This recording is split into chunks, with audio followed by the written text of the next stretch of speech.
우리 옆에 분들하고 한번 인사하겠습니다. 참 잘 오셨습니다. 만나서 반갑습니다. 우리 다 함께 2021년도 표를 한번 읽어봅시다. 시작. 하나님 앞에 잠잠히 참고 기다리는 교회. 아멘. 그런 교회 되기를 주님의 이름으로 축원합니다. 여러분, 한 주간 예수님의 참 제자다운 삶을 사셨습니까? 제자다운 삶을 살기 위해 성령의 도움을 받으셨습니까? 우리가 예수님을 닮은 삶을 살기 위해 성령의 도움을 반드시 받아야 됩니다. 그래야지만 아무것도 염려하지 않을 수 있고 기도함으로 모든 일을 넉넉히 이길 수 있는 것입니다. 우리 모든 일에 기도함으로 성령의 도움을 받아 날마다 승리하시기를 주님의 이름으로 축원합니다. 오늘은 성령 강림주일입니다. 성령 강림주일, 성령 강림절은 오순절 마가의 다락방에 성령님께서 사도들에게 강림하셨던 날을 기념하는 교회의 절기입니다. 이 오순절이라는 것은 예수님께서 부활하신 후 50일이 되는 날이라는 뜻입니다. 그리고 이 오순절은 예수님께서 승천하시는 그 승천일에서 10일 정도 지난 날이죠. 왜냐하면 부활하신 주님께서 40일간 제자들과 함께 하셨고, 그리고 10일 뒤에 오순절 마가의 다락방에 성령님께서 강림하셨기 때문입니다. 이 성령 강림절, 성령 강림주일은 성탄절과 부활절과 함께 교회의 3대 절기입니다. 이 성령 강림절이 중요한 이유는 바로 이날이 교회의 생일이기 때문입니다. 교회는 성령 강림절 이후에 함께 모여 예배하기 시작했기 때문입니다. 오늘 본문은 오순절 마가의 다락방에 모인 예수님의 제자들에게 성령님이 강림하시는 역사가 일어나게 됩니다. 사도행전 2장 1절 우리말 성경으로 한번 읽어봅시다. 시작. 마침내 오순절이 이르렀을 때 그들이 모두 함께 그곳에 모여있었습니다. 아멘. 우리말 성경으로 이렇게 성경을 읽으면 조금 더 팩트가 드러나는 것 같은 느낌이 좀 드러나죠. 마침내 오순절이 이르렀고 그때에 그들은 모두 한 곳에 모여 있었습니다. 왜 한 곳에 모여 있었습니까? 사도행전 1장 3절부터 5절을 우리말 성경으로 한번 읽어봅시다. 시작. 예수께서 고난당하신 후에 자신이 살아계심을 여러 가지 확실한 증거로 사도들에게 직접 보여주셨고 40일 동안 그들에게 나타나 하나님 나라에 대한 일을 말씀하셨습니다. 그들과 함께 모였을 때 예수께서 이렇게 명령하셨습니다. 예루살렘을 떠나지 말고 너희가 내게 들은 대로 내 아버지가 약속하신 선물을 기다리라. 요한은 물로 세례를 주었지만 너희는 며칠 안에 성령으로 세례를 받을 것이다.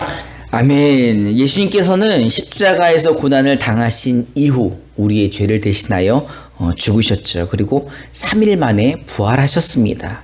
이 부활하신 예수님은 자신이 살아나셨음을 40일 동안 제자들에게 보이시고 또 하나님 나라의 일들을 말씀해 주셨습니다. 그리고 이렇게 승천하시기 전 제자들에게 명령을 하십니다.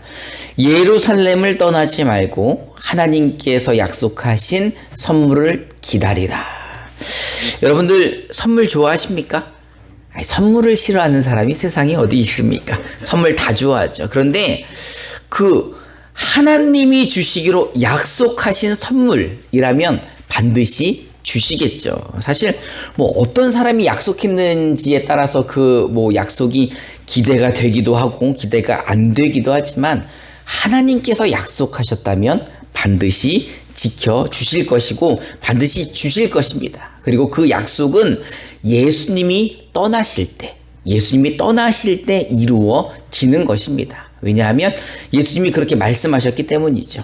우리 요한복음 16장 7절부터 13절을 우리말 성경으로 한번 읽어봅시다. 시작.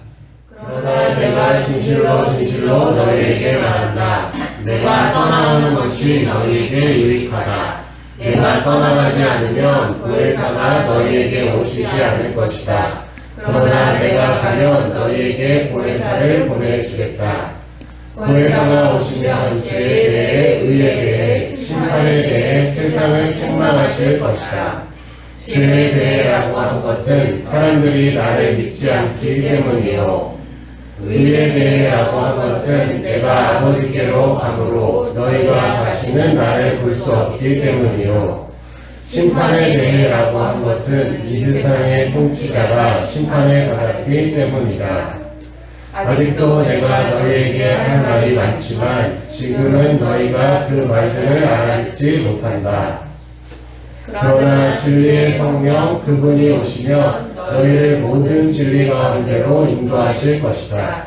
그분은 자기 생각대로 말씀하시지 않고 오직 들을 것만을 말씀하시며 또한 앞으로 일어날 일들을 너희에게 말씀하실 것이다. 아멘. 예수님은 자신이 떠나가셔야지만 성령께서 오신다고 말씀하셨습니다. 왜냐하면 예수님께서는 사역을 다 마치셨기 때문이죠. 예수님의 사역이 무엇입니까? 하늘 보좌를 버리고 이 땅에 내려오시는 일. 인간의 몸을 입고 이 땅에 내려오신 후 우리의 죄를 대신하여 십자가에 돌아가실 일, 그리고 3일 만에 부활하시는 그 일을 주님은 완성하셨죠. 그리고 이제 하나님 우편에 앉아 계시다가 언제 다시 오십니까? 언젠지는 잘 모르죠. 하지만 다시 오신다는 그 재림 사역을 앞두고 계시는 겁니다. 그때까지 이제 예수님이 승천하시고 다시 오실 그 사이에 성령님께서 이제는 사역을 하실 때인 것입니다. 그래서 예수님이 떠나가셔야지만 성령님이 오시고 그 성령은 제자들에게 아주 큰 유익이 된다라고 말씀해 주십니다. 이 예수님께서는요, 이 성령을 하나님이 약속하신 선물이라고 표현을 하셨습니다.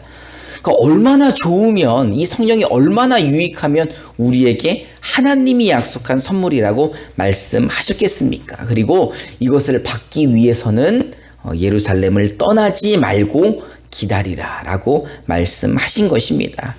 그래서 이 말씀을 믿는 제자들만 예루살렘을 떠나지 않았고 그들은 마가의 다락방에서 오순절까지 기다리고 있었고 오순절 그 날이 되었을 때에 하나님이 성령을 보내주셨고 그 성령을 충만하게 받게 되는 것입니다.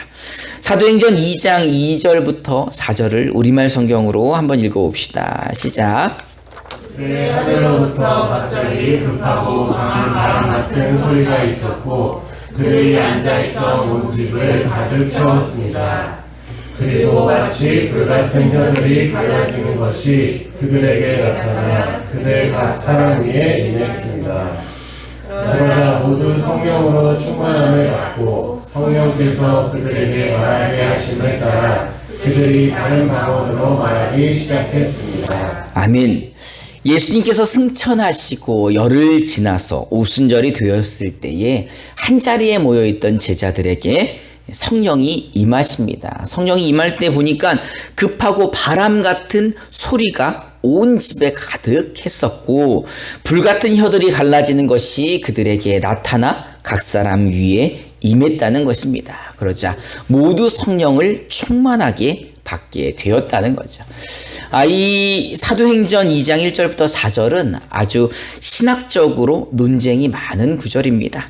특히 이 오순절 계통에서는 성령을 받으면 반드시 뭘 받아야 한다? 방언을 받아야 한다. 방언을 받지 않으면 성령을 받지 않았다는 것과 마찬가지다. 방언이 성령을 받은 증거다. 라고까지 이야기를 합니다. 그러면 이제 제가 질문을 하나 해보겠습니다. 여러분, 성령 받으셨습니까? 대답하지 못하신 분들은 방언을 못 받으신 거 아니에요? 방언을 못 받아서 대답 못 하시는 거 아닙니까?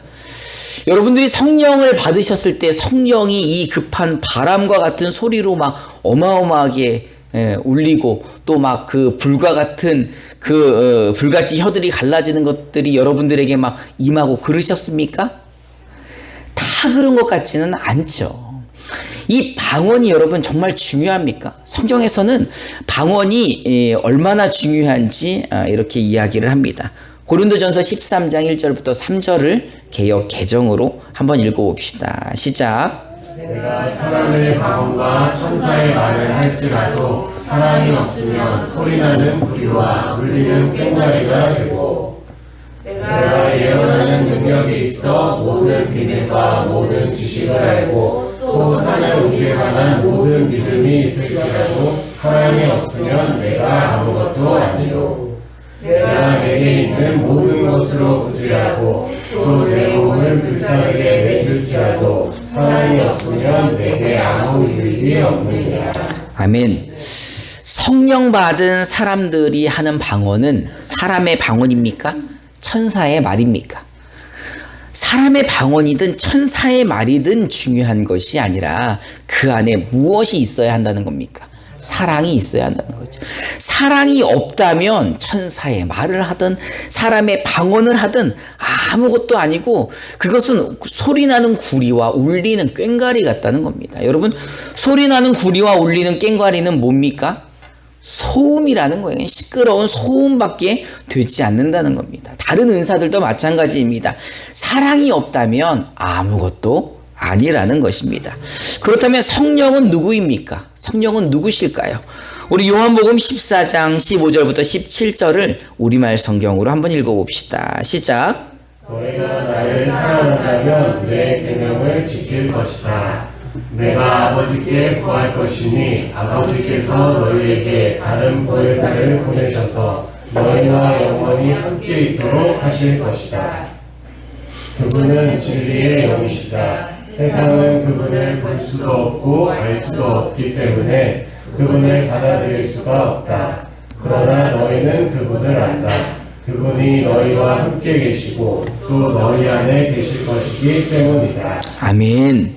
주님께서는 자신을 사랑한다면, 예수님의 제자들이라면 예수님이 우리를 사랑하신 것처럼 너희도 서로 사랑하게 될 것이다. 내 계명을 지킬 것이다 라고 말씀을 하십니다. 왜요? 왜냐하면 우리 안에 성령이 들어오시면 우리가 이 계명을 지키게 될 것이기 때문입니다. 그 성령은 우리를 잘 알고 계시고 우리를 잘 알고 계시는 성령님은 우리 안에 함께 하신다는 겁니다. 이 진리의 영이신 성령은 주를 믿는 자들 안에 함께 하시며 하나님의 말씀을 알게 하시고 그 말씀을 믿게 하신다는 겁니다. 요한복음 14장 26절을 우리말 성경으로 한번 읽어봅시다. 시작. 그러나 보혜사 곧 아버지께서 내 이름으로 보내실 성령께서 너희에게 모든 것을 가르쳐 주실 것이며 내가 너희에게 말한 모든 것을 생각나게 하실 것이다. 아멘. 하나님의 약속의 선물인 이 진리의 영이신 성령은 오순절에 모여있던 제자들에게 충만하게 임하셨습니다. 그리고 그들은 성령의 충만함을 받아 진리의 말씀을 선포하기 시작했는데 진리의 말씀을 선포하기 시작하자 놀라운 일들이 벌어집니다. 사도행전 2장 5절부터 13절을 우리말 성경으로 저와 여러분들이 한 절씩 한번 봉독해 봅시다. 제가 먼저 5절을 봉독하겠습니다. 그때 세계 각 나라로부터 온 경건한 유대 사람이 예루살렘에 머물고 있었습니다. 그런데 이런 소리가 나자 많은 사람들이 모였는데 각자 자기들의 언어로 제자들이 말하는 것을 듣고 모두 어안이 벙벙했습니다. 그래서 그들은 놀라 이상하게 여기며 말했습니다. 보십시오. 지금 말하고 있는 이 사람들은 모두 갈릴리 사람들 아닙니까? 그런데 우리가 각자 태어난 곳의 말로 듣고 있으니 어찌된 일입니까? 우리는 바데 사람들과 메데 사람들과 엘림 사람들이며 메소포타미아, 유대, 갑바도기아, 본도, 아시아, 아밀리아, 이집트 그리고 구레네에 가까운 리비아 지역들에 사는 사람들이며 로마로부터 온 나그네된 유대 사람들과 유대교로 개종한 사람들이며 크레타 사람들과 아라비아 사람들인데 우리는 지금 저들이 말하고 있는 하나님의 큰 일들을 우리 각자의 말로 듣고 있습니다. 그러자 모든 사람들이 놀라 당황해 이것이 도대체 어찌된 일입니까? 하고 서로에게 말하겠습니다. 되는 사람. 그러나 어떤 사람들은 그들이 새 술에 취했다라고 조롱하며 말하기도 했습니다. 지금 엄청난 일들이 벌어지고 있습니다. 말도 안 되는 일이 벌어지는 겁니다. 지금 말하는 사람들은 모두 갈릴리 사람들인데 그들이 하는 말을 세계 각국에서 모인 다른 나라 사람들이 알아들을 수 있는 기이한 현상이 벌어진 것입니다. 이런 모습을 보고 있던 어떤 사람은 조롱하면서 저들이 새술에 취했나 보다 이렇게 말하는 것입니다. 여러분, 그 새술의 특징이 뭔지 아십니까? 이 새로 담근 술은요, 아직 발효가 되지 않아서 아주 달콤하답니다. 달달하고 향이 좋은 포도주를 새술이라고 하는데, 지금 이들이 진리를 선포하는 시간이 오전 9시예요. 오전 9시에 지금 이런 일들이 벌어지고 있는 거예요. 그래서 이런 상황을 우리나라 속담으로 한번 대체해 보면, 낮술 마시고 취하면 누구도 못 알아본다, 부모도 못 알아본다 라는 거죠. 이 달콤하고 향기로운 술에 취해서 저들이 알딸딸해 보인다는 거죠. 그런데 이 사람들이 그들을 보니까는 원래는 그런 사람들이 아니거든요. 저 갈릴리 사람들은 누구를 따라다녔던 사람들이에요? 예수님을 따라다녔던 사람들인데 예수님이 언제 죽었습니까? 며칠 전에 죽었어요. 50일 전에, 한 2달 정도 전에 죽었는데 그동안 이들이 나타나지 않고 숨어 있었거든요. 예수님이 죽은 다음에 자취를 감췄던 사람들, 그래서 오순절에도 다락방에 모여있던 그 사람들이 이제는 어디서 용기가 났는지 그들이 많은 사람들 앞에 나와서 지금 막 그 복음을 전하고 있는 거예요. 하나님의 진리의 말씀을 막 선포하고 있는데 그 사람들이 이상해서 쟤네 술 취한 거 아니야? 쟤네 낮술 먹은 거 아니야? 이런 의미에서 새술에 취한 거 아니냐라고 조롱하면서 이야기를 했다는 겁니다. 근데 여기서 말하고 있는 방언은 우리가 기본적으로 생각하고 있는 기도할 때 하는 그런 방언과는 다른 방언입니다. 이들이 갈릴리 말로 했는데 각 나라의 언어로 들린 건지, 아니면 각 나라의 언어로 갈릴리 사람들이 말한 건지 정확하지가 않은 거죠. 하지만 이런 역사를 누가 일으키셨다는 겁니까? 성령님께서, 성령이 충만한 그 제자들을 통해 이 오순절에 이런 일이 일어났다는 겁니다. 그 결과 이제 우리는 이 안식 후 첫날 하나님을 예배하게 되었고, 이 모임이 교회의 시작이 된 것입니다. 그래서 교회는 성령님과 떼어내서는, 분리해서는 생각할 수 없는 아주 친밀하고 밀접한 관계가 된 것입니다. 다시 말해, 진리의 영이 함께 하시지 않고는 우리가 하나님을 예배할 수가 없다는 것입니다. 진리의 영이 함께하지 않고서는 하나님의 모든 진리의 말씀을 믿을 수가 없다는 것입니다. 진리의 영이신 성령이 함께하시지 않는다면 하나님의 말씀대로 살 수가 없다는 것입니다. 방언이 성령을 받았음을 증명하는 증거가 아니라, 성령을 받았다는 증거는 내가 하나님의 말씀을 믿고 있는가, 그 말씀이 믿어지는가, 그분이 내 하나님 아버지이심이 믿어지는가라는 것이 증거인 것입니다. 로마서 10장 9절부터 10절을 개역개정으로 한번 읽어봅시다. 시작. 내가 만일 내 입으로 예수를 주로 시인하며 또 하나님께서 그를 죽은 자 가운데서 살리신 것을 내 마음에 믿으면 구원을 받으리라. 사람이 마음으로 믿어 의에 이르고 입으로 시인하여 구원에 이르느니라. 아멘. 여러분들은 예수를 주로 시인하십니까? 오늘 열매밖에는 안 하시는 거예요. 여러분들 예수님이 여러분들의 주라고 시인하고 계십니까? 하나님께서 예수님을 죽은 자 가운데서 다시 살리신 것을 여러분들은 믿으십니까? 그 하나님이 여러분들의 아버지임을 믿고 고백하십니까? 여러분, 이 사실이 믿어진다는 것은, 하나님의 말씀이 다 믿어지고 그분이 내 아버지임이 믿어진다는 것은 내 안에 누가 있다는 증거예요? 성령이 있다는 증거입니다. 내가 구원받았다는 증거이고 내 마음에 성령이 계심으로 내 입으로 하나님을 아버지라 시인하여 우리가 구원에 이른다는 것입니다. 여러분들이 신앙 고백을 하신다는 것 자체가 성령이 우리 안에 임하고 계시다는 겁니다. 그 성령님은 보혜사 성령님이십니다. 여러분, 보혜사라는 말의 뜻이 무엇입니까? 우리를 도와주시는 분이라는 겁니다. 성령님은 기본적으로 우리를 도와주시기 위해 우리 안에 계시다는 겁니다. 우리 로마서 8장 26절부터 27절을 우리말 성경으로 한번 읽어봅시다. 시작.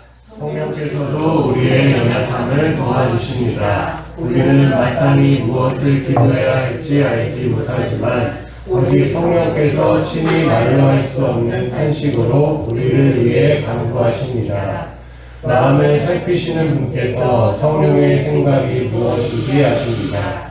이는 성령께서 하나님의 뜻을 따라 성도를 위해 간구하시기 때문입니다. 아멘. 여러분, 성령님은요, 우리가 연약하다는 것을 잘 알고 계십니다. 어떻게 그렇게 잘 아십니까? 우리 안에 계시기 때문에 내 속을 누구보다도 잘 알고 계시다는 거예요. 내 속에서 나와 함께 하시는 그분이 누구의 영이십니까? 하나님의 영이시잖아요. 전능하신 하나님의 영, 모든 것을 아시고 모르시는 것이 없는 그 하나님의 영이 내 안에 계시기에 내 마음을 누구보다 잘 알고 계시고 내가 연약하다는 것을 잘 알고 계시다는 겁니다. 우리가 어려움을 당했을 때 어떻게 할지 모르고 무엇을 해야 될지 모르고 어떻게 기도해야 될지도 모르는 그 상황 가운데에서도 내 안에 계신 성령은 나를 위해 하나님께 기도해 주신다는 겁니다. 여러분, 누가 이 성령을 보내주셨습니까? 우리 아버지 하나님께서 우리에게 보내주신 것입니다. 하나님은요, 우리를 너무너무 사랑하시죠. 그래서 그 아들을 보내주셨고 그 아들의 목숨으로 그 아들의 생명으로 우리를 살리셨고 우리를 자녀 삼아주셨습니다. 그리고 이제 우리를 도우실 성령을 우리 마음 가운데 보내주시고 연약한 우리를 위해 기도하게 하셨습니다. 오늘은 성령 강림 주일입니다. 이 성령 강림 주일을 맞이하여 여러분들이 잊지 말아야 할 것은 성령이 우리 안에 계시며 우리를 위해 기도하시고 우리를 도와주신다는 겁니다. 그렇기 때문에 아무것도 염려하지 말고 뭐 하라는 거예요? 기도하라는 겁니다. 누구에게 기도하라는 겁니까? 성령님께 기도하라는 겁니다. 그래야 성령님이 우리를 도와주시지요. 그러지 않아도 우리를 위해서 기도해 주시는 성령님인데 우리가 그분에게 기도하면 얼마나 우리를 도와주시겠습니까? 여러분, 이 성령님으로 인하여 세상을 넉넉히 이기시기 바랍니다. 오늘도 우리와 함께 하시고 우리를 위해 기도해 주시는 성령을 의지함으로 승리하시기를 주님의 이름으로 축원합니다. 이제 우리 함께 찬송하면서 결단하는 시간을 갖겠습니다.